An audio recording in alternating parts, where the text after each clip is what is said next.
दर्शक बंधु देशिया खबर को स्वागत करुच्ची मु पंकज। जिला सांबादिक संघर वार्षिक उत्सव और नूतन कमिटी घोषणा। ओडिशा सांबादिक संघ ओजेयू नवरंगपुर जिला शाखार 10म वार्षिक उत्सव और नूतन जिला कमिटी घोषणा करा जायछि। नवरंगपुर स्थित कल्याण मंडप ठारे आयोजित कार्यक्रम में जिला सभापति बांको बिहारी विषय अध्यक्षता करी समस्त को स्वागत जनाई मंच परिचालना करथिले।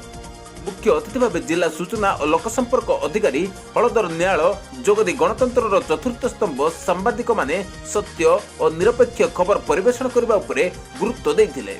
से सांबादिकों पई राज्य सरकार नैथिबा विभिन्न पदक्षेप और योजना संपर्क में कहिथिले। विशिष्ट अतिथि समाजसेवी जगन्नाथ महापात्र समाजर जाग्रत प्रहरी भाव सांबादिक माने प्रतिकूल परिवेश मध्य काम करुवा कही उच्च प्रशंसा करथिले।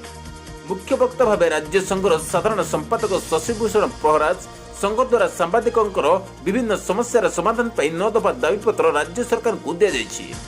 सांबादिकों स्वार्थ पर लड़ाई जारी रहिबो बोली कहवा सह आगामी कार्यक्रम संपर्क में अवगत कराइथिले।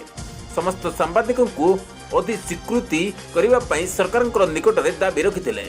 पूर्वतन राज्य संयोजक विश्वरंजन पाणिग्राही, राज्य उपसभापति के श्रीनिवास और राज्य संपादक राकेश गुप्ता प्रमुख सांबादिकों समस्या और संघर पदक्षेप संपर्क में कहिथिले। सांबादिक मानकर सुरक्षा पर राज्य सरकार नूतन आईन आने को दाबी करा जायथिला। शेष में जिला संपादक ज्योति प्रकाश दास धन्यवाद अर्पण करथिले। एही अवसर में आगामी 2 वर्ष पर सर्वसम्मति क्रमे नूतन जिला कमिटी गठन करा जायथिला।